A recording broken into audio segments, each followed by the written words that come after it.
Well, last week, college baseball coaches put forth a proposal that could move back the college baseball calendar by a month, starting in March, ending in July. It's an interesting proposal that traditionally has never had traction, but that could be changing. So tonight, we are mic'd up with Baseball America's Teddy Cahill to talk a little bit about what's next and what this new college baseball model actually looks like. Teddy, I appreciate you coming on our show tonight. First of all, can you give me the nuts and bolts of this proposal and what it will look like? Yeah, so I guess the basic part of the proposal is that the season would be pushed back by a month so that instead of starting around Valentine's Day, they would start in mid-March. And then instead of the College World Series wrapping up at the end of June, it would wrap up near the end of July. There are some nuts and bolts about preseason and what fall practices would look like, but for the baseball fan, basically the gist of it is that instead of opening day being in the middle of February, it would go to the middle of March, and everything else would be pushed back by about a month to correspond with that. Why now? Amidst all this chaos, why try looking at changing the way college baseball has been played for years now?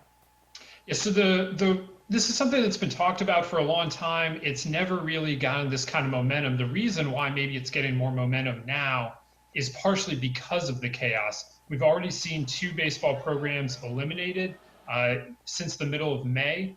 Bowling Green and Furman. A third, Chicago State, is going to come up to a vote of the Board of Trustees. And there are a lot of concerns about just the financial stability of the college baseball ecosystem. And so the idea behind moving the season back would be to create a system that allows some teams to, particularly the Southern and Western teams, to draw more attendance, to get more of the attention, and to make college baseball more of a revenue sport for them. And then for the Northern teams to cut some costs on travel by not necessarily having to spend the first month to 6 weeks of the season on the road traveling every weekend. I know this proposal is kind of three-pronged. You mentioned the first one, revenue.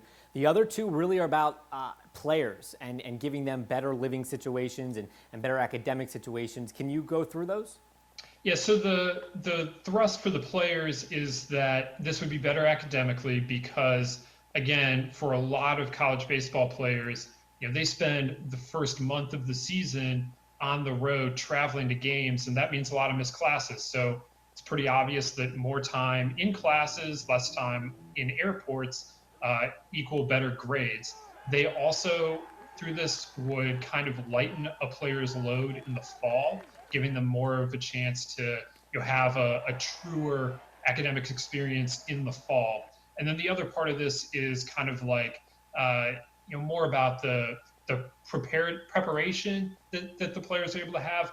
And currently, preseason is just about a month from mid-January to opening day in mid-February, and that's not a lot of time for players to get ready for the season. They really have to be working on their own over winter break.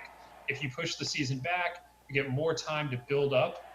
Baseball, Major League Baseball, minor league baseball, they have a true spring training.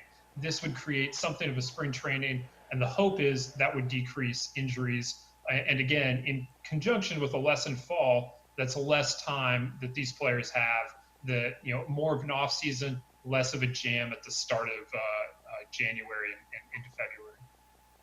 This is not the first time this proposal is brought to the forefront. You mentioned that already. Why is this one the first time it's really gaining traction? Well, I think that this proposal, if you look at it, the guys who wrote this thing have a full 35-page brochure, and it's very, very detailed. It includes a lot of statistics, numbers in terms of attendance. There are actual dollar amounts in terms of what schools could save or hope to, make up through attendance. And, they spoke with James Andrews, one of the most respected orthopedic surgeons in the country, in terms of what this could mean for the players' health and safety. They just looked at this from just about every angle possible to answer a lot of questions. And then the other reason this one maybe has a little more momentum is because instead of a lot of times this has been pitched before as a competitive balance kind of thing, a way to make northern schools more competitive, to level the weather playing field. Instead of focusing on that, they're more focusing on the finances. And again, in this time of uncertainty, finances and college athletics entering this potential period of austerity, anything that can help a sport like baseball from a financial standpoint probably has a little bit better chance of getting people's attention and moving it along. I know this group of coaches pushing this proposal through is a pretty high, a lot of names in this group. Who are some of the coaches on this list? Well, Michigan's coach, Eric Bakich, is probably the most public-facing of these coaches, but also you've got heavy hitters like Tim Corbin at Vanderbilt, Mike Bianco at Ole Miss, Jim Schlossnagle at TCU, UCLA's John Savage had some input, Oklahoma State's Josh Holliday has been involved. So they have a pretty wide-ranging group from across the country. There's some coaches at some smaller schools like Ben Orloff at UC Irvine and Reggie Christensen at Sac State, and then some of the biggest names of the sport like a Corbin or a Schlossnagle to kind of just show some unity across the many different levels of college baseball. You had Michigan's coach Eric Bakich on the Baseball America podcast this week. Did he say anything that really stuck with you or stuck out to you? Yeah, I mean, he's very passionate about this, and he's really been the spearhead for this. And so I think just the way that he's talking about it is very interesting, just how he's looked at it from all of these different ways. And I think he's done a good job of putting the finances at the forefront, because that is what everyone's going to ask about right now. And so to me, him being able to explain how decreased travel budgets maybe make up for some losses if you have to keep kids on campus for a little bit longer, I thought that all of that just being on paper already, so you can explain it to administrators or some hesitant coaches, or even to someone like me who's heard these proposals before. I've just been very impressed with the breadth of the way that these guys have looked at this potential problem. What kind of pushback is this proposal getting? Bakich told me that right now his estimation is that from the coaches they've talked to, about 75% of them are for it. I think the pushback you're going to hear is going to be, that's an awfully drastic change, first of all. And then second of all, baseball is already the last sport to finish up in the NCAA calendar, and now you're asking it to be pushed a month later. It already, I think, finishes 3 weeks after softball, which is a pretty significant gap to begin with, and now you're asking for a whole nother month. And with that comes some costs, because to keep kids on campus in the summer costs schools money. And so that is one thing that they're going to have to overcome. They're looking at it from a northern perspective, decreased travel costs, offset summer costs. From a southern standpoint, maybe you make it up through better attendance, but that is one thing that they're going to have to work through, just the entire process of keeping kids on campus throughout June and into July. What kind of timeline are we on? I know there was talk about having this in for next year, but I think more realistically, they're looking at 2022. What kind of timeline are we on, and what's the process to take this from proposal to legislation? So if you look at the actual proposal, that the big 35-page document, everything in there talks about 2022. All the calendars are oriented to 2022. That's kind of their target. I think if they could pull it off in 2021, they would love it. They would do it. But 2022 is already pretty aggressive. NCAA legislation just tends to move slowly. One of the big hangups right now is that the NCAA has a moratorium on all new legislation unless it's related to the coronavirus. So they would have to get either that moratorium lifted or convince the Division I Council that this is somehow related to the coronavirus. So that's kind of the next hurdle, is how do you put this further into motion? There are some people in college athletics, some pretty prominent people, that believe that this is actually the opportunity for them to strike, that they should do it right now. And I think they're trying to figure out how to make that happen. The next step is somebody has to sponsor it in NCAA legislation. Either a conference or a school has to sponsor the legislation, and then it can, move up the ladder to be voted on by the Division I council. So I guess their next step after they rally the baseball community around it would be to find a sponsor that's willing to put it up for a vote. I know one of the things you guys talked with the Michigan coach this week about was he said it needs more than just one sponsor. It needs a unified front. Can you explain that a little bit? Yeah, so he's concerned that, if, say, the Big Ten put it up, then some people would look at it and say, well, that's just a competitive balance situation. Or if the SEC put it up, people would just look at it and say, well, that's the SEC trying to gain an upper hand on everyone in college baseball again. Or, someone on the West Coast, they're just trying to avoid all sorts of any of these biases or perceived biases.